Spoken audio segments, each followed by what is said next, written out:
if I had to again take a position on it, I'm gonna take the brand name, which is Bitcoin. I'm going to assume that it's the wrong price for the possibilities that it has.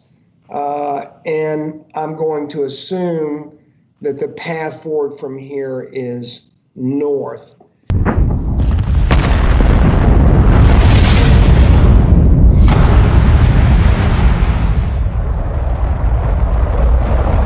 Hey everybody, welcome back to the Thinking Crypto channel. I want to talk about XRP and crypto regulations that are coming soon.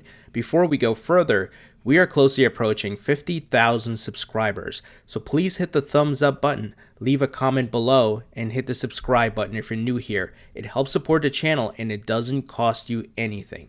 Guys, Ripple CEO Brad Garlinghouse tweeted the following regarding the upcoming regulations. Now, when I say upcoming, remember Brian Brooks went on CNBC and he said crypto regulations are coming in 6 to 8 weeks. And I'm going to play some clips here just so you can connect the dots.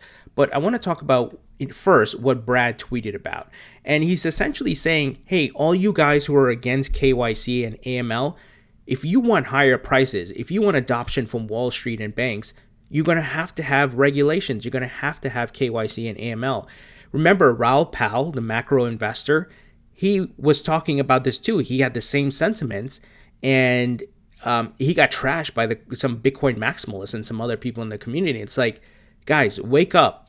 Raoul Pal is a successful investor. He's been around the block multiple times here. He was at Goldman Sachs and so on and so forth. And he's right. I'm in total agreement with this. For this market to mature, for the people who want to see higher prices, this is the path forward. And the government's going to track, okay, know your customer, anti-money laundering, right? It's not that they're trying to kill it. They just want to regulate it because there's bad actors out there. Now, let's go through what Brad tweeted.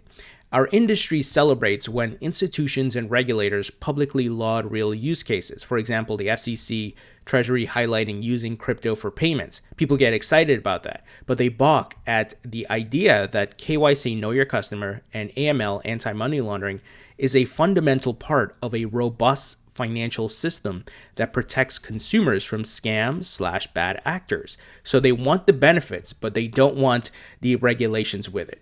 You can't have your cake and eat it too, right? There has to be a balance. So Brad continues. He says, reasonable oversight is necessary if we want crypto to be the infrastructure of the next gen financial system. Now, he said reasonable, right? Because we don't want totalitarianism or anything that's going to stifle the market. It needs to be balanced on both sides, right? With potential new US guidance for non-custodial crypto wallets, let's not forget the end goal, to build a more inclusive and efficient financial system for all. I agree with that. Protecting consumers has to be part of that. I'm not against privacy. I'm against bad actors taking advantage of anonymous transactions. I've said many, many times before, KYC and AML matter for crypto to move from the fringes to an integral part of our global financial system. He's absolutely right. I've been saying sentiments similar to this for years. They're going to position this market the same way the stock market is. White glove services, all kinds of reporting, analytics, data, trends, and you're going to have a lot of different financial products built around crypto. But with that comes regulations. With that comes taxes. That you once again, if you want the higher prices, you want crypto to come out of this small 10-year-old market to become like the stock market or gold, right? To have that level of visibility and dominance, your government's going to have to regulate it. And because there's bad people out there looking to scam folks, right?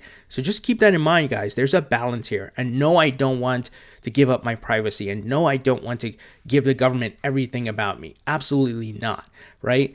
But there's a balance. So we have to find that balance. And I think the crypto regulations coming soon are going to do that. Now, the other aspect of this, Brad is essentially confirming crypto regulations are coming soon. And I think the fact that he's weighing in, I think he knows it's going to be beneficial for XRP. Remember, he recently was on an interview on CNN with Julia Chatterley. And one of the things he calls out is one of the bills he's looking at. And let me play it for you.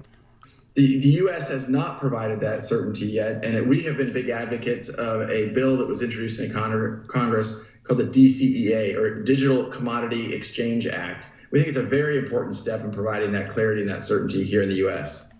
So the Digital Commodity Exchange Act of 2020 is currently sitting in Congress. It's been introduced. So let's see if that's the regulation in addition to other items, right? We don't know all of the moving parts and pieces here, but this is one that Brad called out, and it is in front of Congress. So let's see what happens there.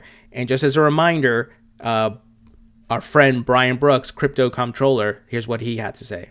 But Brian, I wanted to follow up on the point you made in terms of you think good things are coming by the end of the Trump term for cryptocurrency.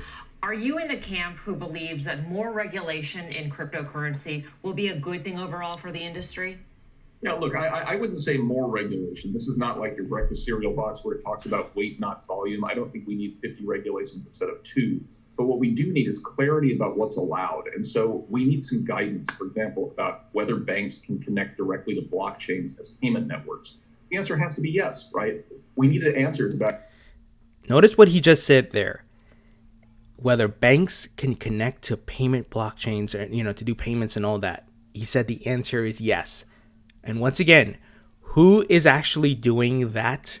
Who's right now trying to work with, multiple banks and central banks around the globe, confirm, meeting with the IMF, has Bank of America as a partner, PNC Bank and Santander Bank and others, Ripple, right? And they're using the digital asset XRP. Guys, I hope you connect the dots here, what's happening. And remember, Brad's been engaged with, and Ripple's been engaged with the regulators trying to push for regulations, guys. And here it is, right? Bank of America exec lifts lid on Ripple partnership. So big things are coming. I'm very excited for the future of XRP. I think the regulations will open up massive utility. The U.S. banks can use the Ripple ODL, and we're going to see, on top of this speculation movements of price, we're going to see the utility value come through. And that's what I'm excited about. And I believe XRP will hit new all-time highs. On speculation alone, it went to near $3.60 back in 2017 without any major adoption. Right now, we're about 55 cents. The market corrected a bit, but we peaked at near 70 cents.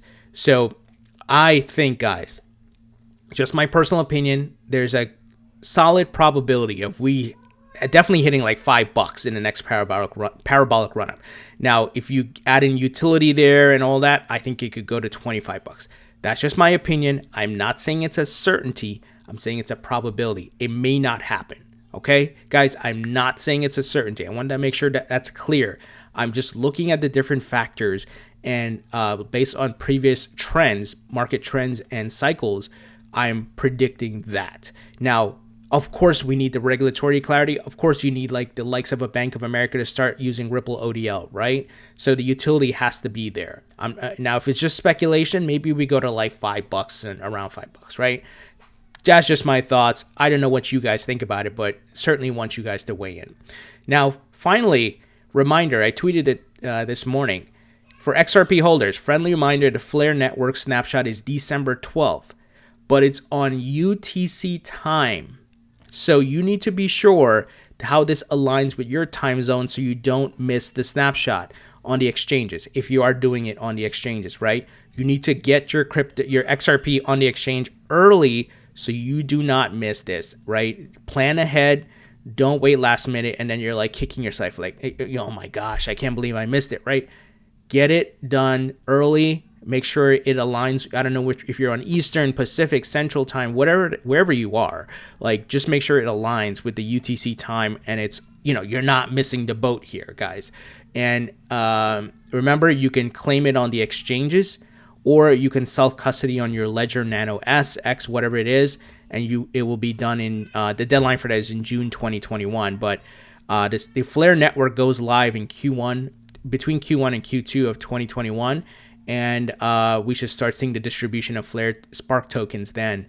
So free money here, guys. Yes, I know there's going to be like, you're going to probably have to pay taxes on it. But still, for not doing anything and getting a distribution 1-to-1 of your XRP holdings, this is pretty great. So let's see what value these Spark tokens will hold. And of course, let's see the adoption news around smart contract technology, the XRP ledger. So very exciting times ahead. I'm bullish on XRP. I think this tweet from Brad indicates that it looks like we're going to get some solid crypto regulations coming. And Brian Brooks said 6 to 8 weeks. So probably towards the end of January, guys. But be patient. Be patient. Patience is so important when it comes to investing. So guys, what do you think about this news? Leave your thoughts and comments below. Hit the thumbs up button, share this video, and I will talk to you all later.